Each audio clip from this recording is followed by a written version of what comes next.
Welcome to the Grateful Living Podcast. Join us for this week's episode. Hi, beautiful souls. Before we begin today's episode, I just want to invite you to take a deep breath with me. Whether you're driving, walking the dog, folding the washing, sitting in the garden, or simply taking a few moments for yourself, I want you to know that I'm really grateful you're here and you're listening. I actually wasn't planning on recording this episode today.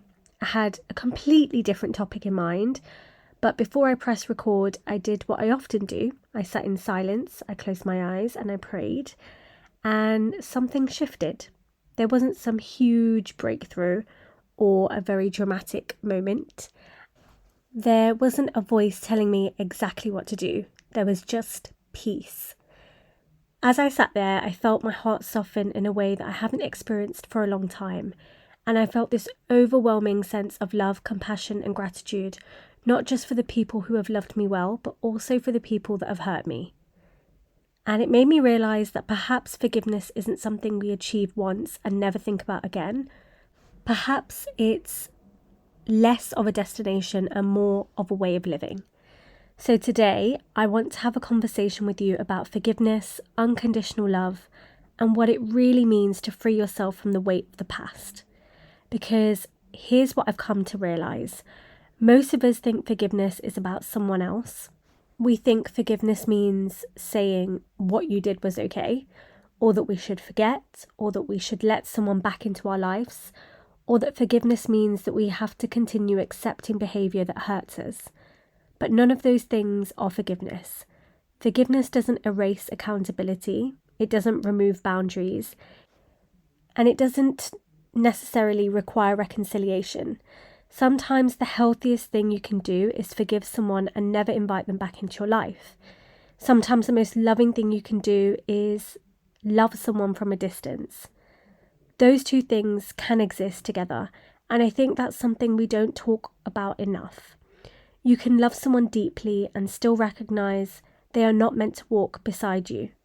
You can wish someone well whilst recognising your paths are no longer aligned. You can pray for someone's happiness while choosing your own peace. That isn't weakness, it's wisdom. I think so many of us carry resentment because deep down somewhere we believe it's protecting us. If I stay angry, they can't hurt me again.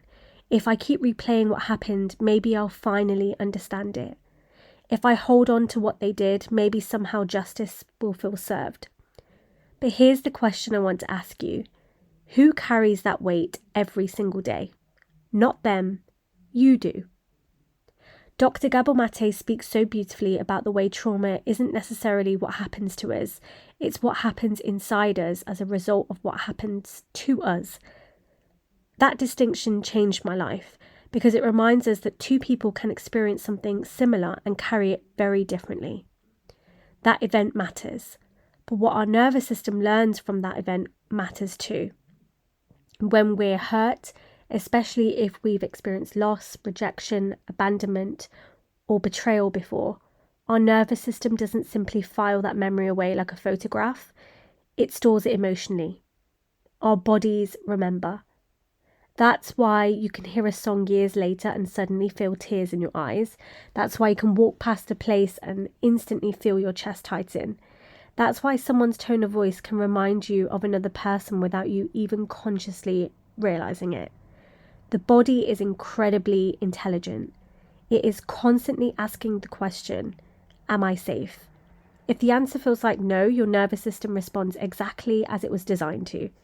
It protects you, sometimes through anxiety, shutting down, or people-pleasing, or through hyper-independence, or through anger, or sometimes through control. Not because you're broken, but because your body learned those strategies for a reason. And I think understanding that changes everything, because when we stop asking what's wrong with me, and instead ask what happened that taught my body this, we begin replacing shame with compassion. We stop seeing ourselves as damaged and we begin seeing ourselves as human. That compassion is where healing begins. It also is where forgiveness begins. Not forgiveness of someone else's actions, but forgiveness towards yourself. Forgiveness for the ways you've coped, for staying longer than you should have, for ignoring your intuition, for not knowing then what you know now. Because how often do we punish ourselves with hindsight? We look back at an older version of ourselves and ask, why didn't I leave sooner? Why didn't I say no? Why didn't I see the signs? But that version of you was making decisions with the awareness, emotional capacity, and nervous system you had at that time. You didn't know what you know now. And that younger version of you doesn't deserve your criticism. They deserve your compassion. When we begin to see ourselves through compassionate eyes instead of critical ones, something remarkable starts to happen. The walls around our heart begin to soften, not disappear, just soften enough to let a little more light in. And I think that's where unconditional love begins. Not as something we give away, but as something we cultivate within ourselves first. Because if our hearts are full of resentment, bitterness, and self-judgment, there isn't room for much else, let alone peace. And I don't know about you, but where I'm at in this stage of my life, I want more peace than I want to be right. Peace doesn't mean life suddenly becomes perfect. It doesn't mean people stop disappointing you.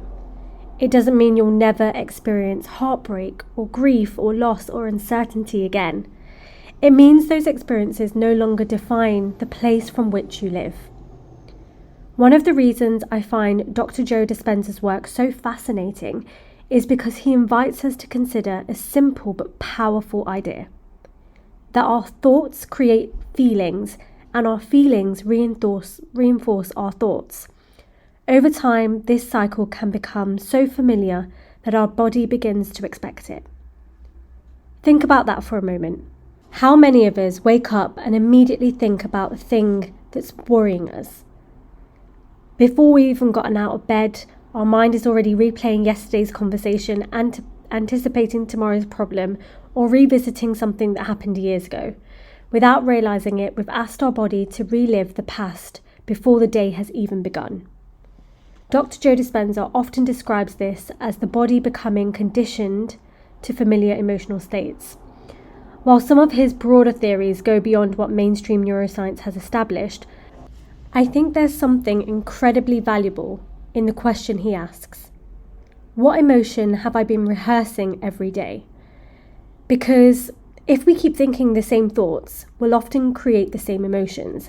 And if we continue creating the same emotions, we'll naturally reinforce the same beliefs. Eventually, it becomes difficult to tell whether we're responding to what's happening in our lives today, or whether we're reacting from old wounds that were created years ago. Have you ever noticed that sometimes your reaction feels bigger than the situation itself? Maybe someone doesn't reply to your message, or they cancel plans, or maybe you receive constructive feedback at work. On the surface, these moments might seem relatively small, but suddenly your chest feels tight, your stomach drops, you feel rejected, you feel abandoned, you feel like you're not enough. The event isn't always creating the emotion. Sometimes the event is activating an emotion that's already been living inside your nervous system. And I think it's an incredibly compassionate way of looking at ourselves. Instead of saying, why am I overreacting? We can ask, what part of me has been touched here? Because usually it's not the adult version of us who's speaking. It's the younger version, the version that wanted to feel chosen, safe, seen, loved, accepted. That's why healing isn't about becoming emotionless, it's about becoming aware. Awareness creates choice. Without awareness, we simply repeat. With awareness, we begin responding differently. This is something I see time and time again with my coaching clients. People often come to me believing they're stuck because they lack motivation or confidence or discipline. But when we gently begin exploring what's underneath, we discover they're exhausted from carrying emotions they've never really processed. They're carrying resentment, disappointment, shame, fear, guilt, not because they're weak, because nobody ever taught them how to put those emotions down.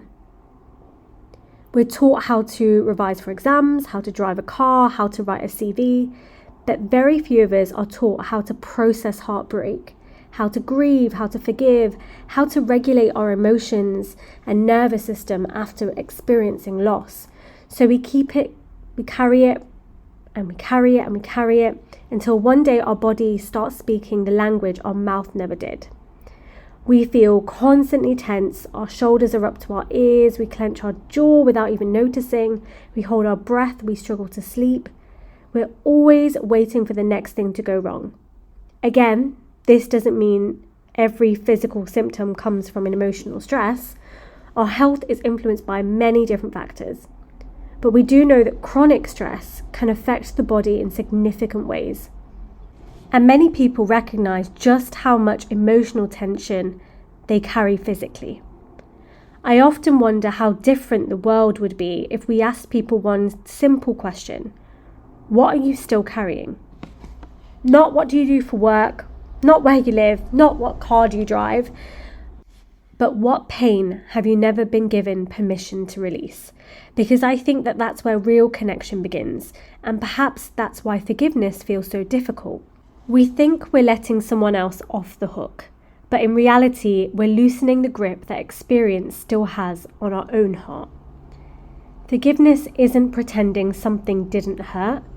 It's acknowledging that it did, it changed you, it left a mark, and then making the courageous decision that it will not become your identity. There's a huge difference between saying, this happened to me, and this is who I am. One describes an experience, the other becomes a prison. Healing begins when we stop confusing the two. I think one of the greatest acts of courage is choosing not to build your identity around your wounds, because pain has a strange way of making us feel safe. At first, that sounds completely backward. Why would pain ever feel safe? Because it's familiar, even when it's uncomfortable, even when we're desperate to move forward. The brain naturally prefers what's familiar over what's unfamiliar. That means letting go can sometimes feel more frightening than staying exactly where we are. Which is why forgiveness isn't simply an emotional decision, it's also a biological one. You're asking your mind, your body, and your nervous system to step into unfamiliar territory. You're teaching yourself that peace is safe, that love is safe, that freedom is safe, and that takes practice, it takes intention, it takes compassion. But every single time you choose peace instead of replaying resentment, you're laying another brick on the path towards the person you're becoming. And little by little, your inner world begins to change. Not because someone else finally apologized, but because not because life suddenly became fair, but because you stopped waiting for the outside world to give you permission to feel free. And that is where I believe the heart becomes one of our greatest teachers. The heart is something we often speak about poetically. We say someone has a kind heart, or we say our heart is broken. We say something touched our heart. But what I find so fascinating is that the heart isn't only symbolic, it is constantly communicating with the rest of our body. For years, we've been taught to think of the brain as the center of everything. And of course, our brain plays an extraordinary role in how we think, feel, and behave. But what I found so interesting is learning more about the relationship between the heart and the brain and how our emotional state influences that relationship. One of the ideas that Dr. Joe talks about, and that has also been explored through heart coherence research, is that when we intentionally cultivate emotions such as gratitude, compassion, appreciation, and love, our heart rhythm becomes more ordered and more coherent. The suggestion is that when we're in these states, our nervous system functions differently than when we're caught in chronic stress or survival mode. Now, I always think that it's important to say this with balance. There's still ongoing research into exactly how heart coherence affects health, and some of the broader claims you'll hear online go beyond what has been firmly established by science. But whether you approach this through neuroscience, psychology, spirituality, or simply your own lived experience, I think most of us can recognize this truth. You know what it feels like to live in fear. And you know what it feels like to experience genuine love. Those two states don't feel the same in your body. Think about the last time you were really anxious. Your breathing probably became shallow, your shoulders tightened, your jaw clenched, your thoughts sped up, and your body was prepared for danger. Now think about a moment where you felt completely safe. Maybe you were watching the sunset, maybe someone gave you a hug, maybe you were holding a baby or sitting in nature or praying. Notice what happens. Your breath slows, your face softens, your muscles relax, your chest feels lighter. You become more present. The circumstances might be completely different, but so is the physiology. That, to me, is so beautiful because it reminds us that love isn't just an abstract idea. We experience it, we embody it, and perhaps that's one of the reasons forgiveness is so powerful. Not because the other person changes, but because you do. I think so often we wait for an apology, we wait for closure, we wait for someone to finally understand how much they hurt us, we wait for justice, and whilst we're waiting, life keeps moving. Our children grow up, the seasons change, birthdays come and go, years pass, yet we're still emotionally standing in the same moment that broke our heart, waiting. I don't want that for my life, and I don't want that for yours either, because every day we spend waiting for somebody else to free us is another day we've handed them the keys to our own peace. Real freedom begins the moment we decide to take back those keys, not through anger or revenge or, but through love. And I know that word can feel uncomfortable, especially if someone has caused deep pain, because love is often misunderstood. We think love means agreeing, staying, tolerating, fixing, sacrificing ourselves, but that's not the kind of love I'm talking about. I'm talking about a love that says, I no longer want suffering for you. Can you imagine what the world would look like if more people reached that place? Not because someone earned it, not because they deserved it, but because hatred eventually poisons the person carrying it. That doesn't mean there aren't consequences. Actions still matter, boundaries still matter, justice still matters. If someone has abused you, manipulated you, or repeatedly crossed your boundaries, forgiveness does not mean placing yourself back into harm's way. Sometimes the most loving sentence you can ever say is, I forgive you, but I cannot continue this relationship. Those things are not contradictory. They're healthy, they're wise. And I think that's where unconditional love differs from attachment. Attachment says, I need you to behave a certain way so I can feel okay. Unconditional love says, I genuinely hope you heal, whether or not our paths cross again. That's a completely different energy. It's lighter. It isn't trying to control another person's choices or rewrite the past.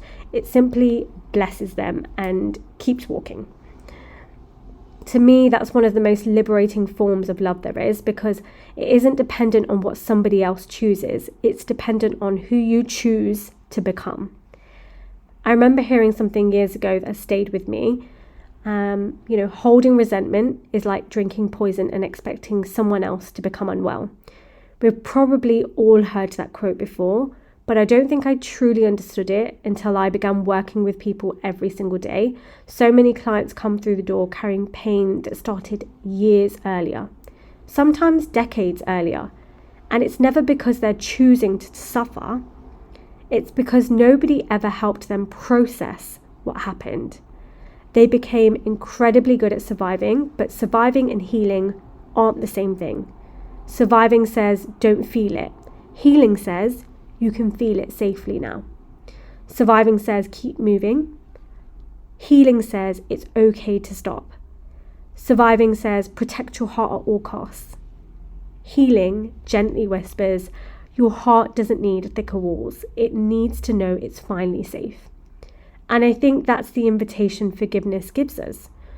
Not to become naive or not to forget, not to trust everybody, but to stop living as though every new person is responsible for the pain created by someone else. Because that's what unhealed hurt often does. It convinces us that the next person will be the same, that life will always disappoint us, that love is dangerous, that vulnerability is weakness. But what if that isn't the truth? What if that's simply the story pain has been telling us? And if pain can shape our story, perhaps love can help us write a new one. But I think this is the point where a lot of people stop listening, not because they don't want peace, but because they're thinking, you don't know what happened to me. And you're right, I don't know your story. I don't know who hurt you. I don't know what you've lost. I don't know the words that were said to you or the moment that changed the direction of your life. And I would never want to minimize that, because pain is real, grief is real, betrayal is real, abuse is real, trauma is real. Forgiveness is never about pretending those experiences didn't happen. It's about deciding that they won't have the final say over who you become. One of the questions I hear quite often is, but what if they don't deserve forgiveness? And my answer is always the same. Maybe they don't. Maybe they never will. But forgiveness was never about what they deserve. It's about what you deserve. You deserve to wake up without carrying bitterness in your chest. You deserve to laugh without guilt. You deserve relationships that aren't constantly overshadowed by what someone else did years ago. You deserve to experience joy without feeling like you have to keep revisiting pain to prove that it mattered.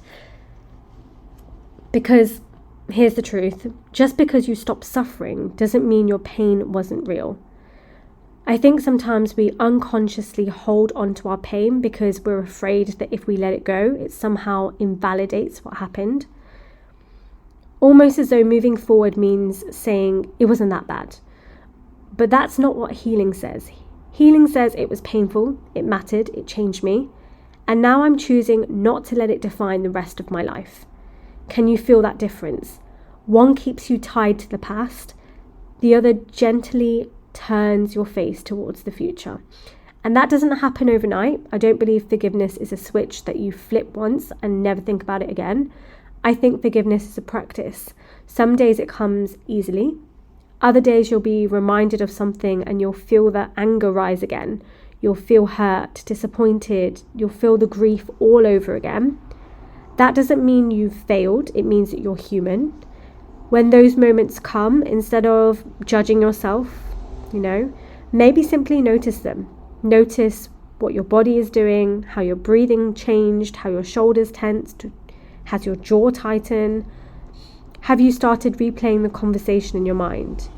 Have you begun imagining all the things you wish you said? Just notice, without judgment, because awareness always comes before change. Once you notice it, you have a choice. You can continue rehearsing the pain, or you can gently disrupt the pattern. Not by pretending you're okay, not by forcing yourself to think positively, but by bringing yourself back to the present moment, back to breath, back to the body, back to the awareness that in this moment right now, you are safe. And I think that's something we underestimate. How often do we live as though the past is still happening? Our body reacts, our nervous system reacts. But if we just pause, just for a moment and look around, we realize we're here. We're no longer in that relationship or in that conversation. We're no longer that younger version of ourselves. We survived it. And whilst the memory may still exist, the danger is no longer here.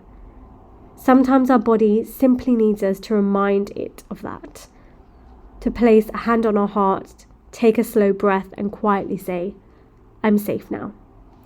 Those 3 words hold so much power, not because they erase the past, but because they help anchor us in the present. I also think forgiveness becomes easier when we begin to see people through a different lens. Again, this isn't about excusing harmful behaviour. It's about recognizing that hurt people often hurt people. That doesn't make what they did acceptable, but it can make it understandable. Dr. Gabor Maté often encourages us to become curious rather than immediately judgmental, to ask, what happened to this person that led them to behave this way? Not because we're trying to rescue them, or not because we're trying to justify their actions, but because curiosity softens the grip of hatred. And I found that curiosity creates space for compassion. Compassion doesn't always change the relationship. Sometimes it simply changes your heart. I've reached a place in my own life where I genuinely don't want revenge. I don't want people to suffer because they hurt me. I don't want life to punish them. I don't even want them to carry guilt. What I want is something much greater than that. I want them to heal. Because healed people create less pain in the world. If someone hurt me because they were carrying wounds they never dealt with, then my deepest hope is that one day they will find the courage to face those wounds. Not for me, but for them. Because every single person deserves the opportunity to experience peace. And here's something that surprised me. The more I began wishing for peace for other people, the more peaceful I became. Not because my circumstances changed, but because my heart did. I stopped carrying battles that no longer belonged to me, stopped trying to control outcomes I couldn't control, stopped needing people to understand me in order for me to move forward. And there's something incredibly freeing about that. You realize that peace isn't something another person gives you, it's something you decide to protect, no matter what life throws at you. But if I'm completely honest with you, I think the hardest person is to forgive isn't actually somebody else. It's ourselves. I don't know if you've ever experienced this, but I certainly have. You look back on a chapter in your life and think, what was I doing? Why didn't I leave sooner? Why didn't I listen to my intuition? Why did I ignore the red flags? Why did I keep giving chance after chance? Or maybe your questions sound different. Why didn't I speak up? Why did I stay quiet? Why did I let people treat me that way? Why wasn't I enough? If you ever asked yourself those questions, I just want you to pause for a moment, take a breath, and imagine the version of you who made those decisions. Not the version of you sitting here today, the version of you back then. The version of you with the knowledge you had, the emotional capacity you had, the nervous system you had, the fears, the life experiences you had. That version of you wasn't trying to ruin your life. That version of you was trying to survive it. And I think we forget that. We judge our past selves using today's wisdom, but that's never a fair comparison. Of course, you would make a different decision now because you've grown, healed, learnt, you've become self-aware. That's the whole point of growth. The person you were 5 years ago wasn't supposed to know everything the person you are today knows. So why do we expect them to? Sometimes I imagine sitting opposite my younger self, the frightened, anxious, people-pleasing version, the version that doubted herself and that was so desperate to be loved. And instead of criticizing her, I imagine putting my hands over hers, looking her in the eye and saying, "You did the best you could. I'm proud of you for getting us here." Can you imagine how different your life would feel if you spoke to yourself that way? Because for so many of us, that voice that lives inside of our heads sounds nothing like love. It sounds like criticism and shame and guilt and disappointment. And then we wonder why we struggle to feel peaceful. Healing isn't only about changing your circumstances. Sometimes it's about changing the relationship you have with yourself. Dr. Joe Dispenza speaks about becoming familiar with elevated emotional states rather than constantly rehearsing survival. Again, some of his wider theories remain debated. I think there's something incredibly practical in that invitation. What if, just for a few moments each day, you practice feeling compassion before your circumstances changed? What if you practice gratitude before life became perfect? What if you practice forgiveness before you receive the apology? Again, not because you're pretending everything is okay, but because you're teaching your body that peace doesn't have to be postponed. How often do we tell ourselves, I'll be happy when, I'll relax when, I'll forgive when, I'll move on when? We keep putting our peace somewhere in the future. as though it's waiting for us behind a certain conversation, achievement, relationship, amount of money. But peace isn't a destination, it's a practice. It's something we choose over and over again. Some mornings you'll wake up and it will feel effortless. Other mornings you will feel the grief all over again. You'll remember, you'll ache, you'll question. And on those days, choosing peace may simply look like taking one conscious breath instead of replaying the same painful story for the 100th time. That is still healing. I think we sometimes underestimate the power of tiny moments, one deep breath, one kind thought, one prayer, one moment of choosing compassion over criticism, one decision not to send the angry message, not to keep checking what someone else is doing, to stop arguing the past. Those tiny moments don't feel dramatic, but neither does a seed when it's planted. You don't see what's happening beneath the surface. You can't measure it. You can't always feel it. But every day, something is changing. Roots are growing. Strength is developing. Life is quietly preparing to emerge. Healing is often the same. It isn't always loud. It isn't always emotional. Sometimes it's so subtle that you don't even notice it till one day something happens that would have once have completely consumed you, and instead you breathe, smile, respond differently. Not because you've become someone without feelings, but because you've become someone with greater capacity, greater awareness, greater compassion. I honestly think that's one of the greatest signs of healing. Not that nothing affects you anymore, but that fewer things have the power to take you away from yourself. You remain connected to who you are, to your values, heart, peace, and from that place, forgiveness stops feeling like something you're trying to force. It becomes a natural expression of the person you're becoming. Not because you're weak or because you've forgotten, but because your heart has become too precious to fill with resentment. You've realised that every moment you spend carrying hatred is a moment you're not fully available for love. And if there's one thing this world needs more of, it's people who have the courage to choose love anyway. And maybe that's what being human is really about, not avoiding pain or pretending we've never been hurt, not reaching a place where life never breaks our heart again, but continuing to choose love even after we've known loss. Continuing to experience compassion even after we've experienced disappointment. Continuing to keep our hearts open whilst also honouring our boundaries, because those two things can exist together. You can have a soft heart and strong boundaries. You can be compassionate and discerning. You can forgive someone and still decide they no longer have access to your life. There is such strength in that. As I was praying before recording this episode, one thought I kept coming back to was, love doesn't divide, fear does. Fear tells us to close our hearts, tells us to keep the score, tells us to hold on to resentment because it feels safer than letting go. But love asks something different. It asks, who do you want to become? Not what did they deserve, but who are you becoming? Because every choice we make is shaping our character. Every thought we repeat is shaping our mind. Every emotion we practice is shaping our nervous system. And every act of compassion is shaping our heart.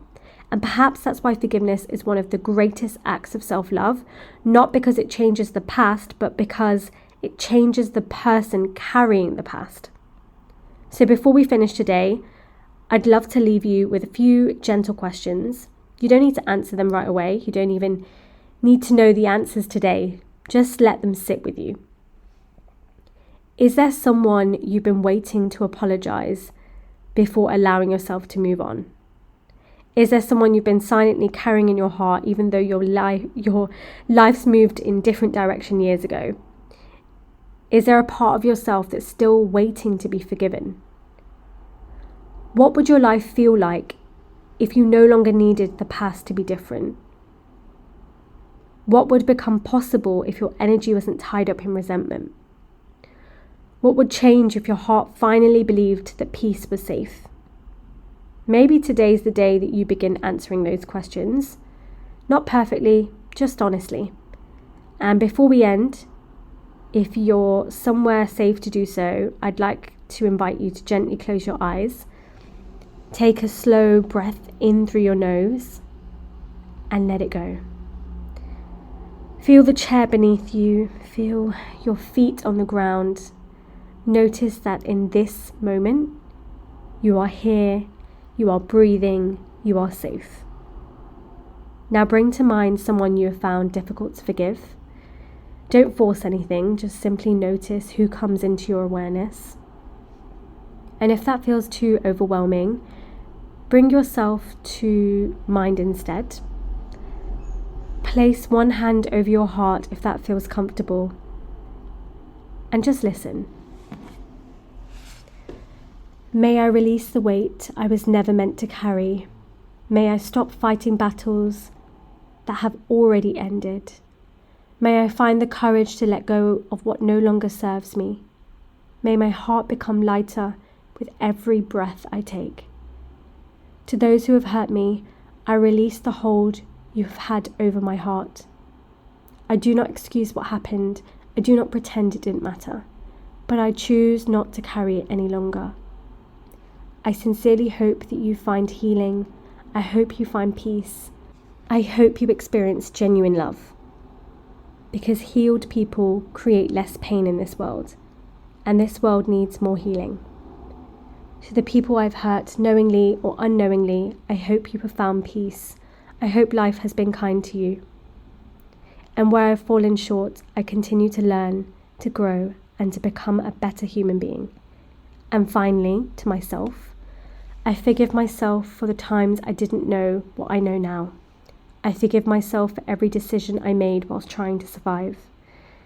I forgive myself for every moment I abandoned my own needs because I didn't yet know my worth. I forgive myself for believing I had to earn love. I forgive myself for carrying responsibility that was never mine.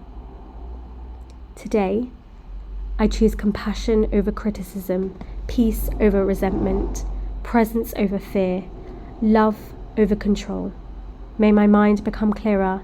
May my body feel safe. May my heart remain open.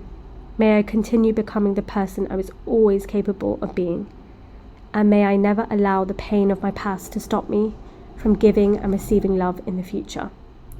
Thank you so much for spending this time with me today. If this episode resonated with you, I would love for you to share it with someone who might need to hear these words right now.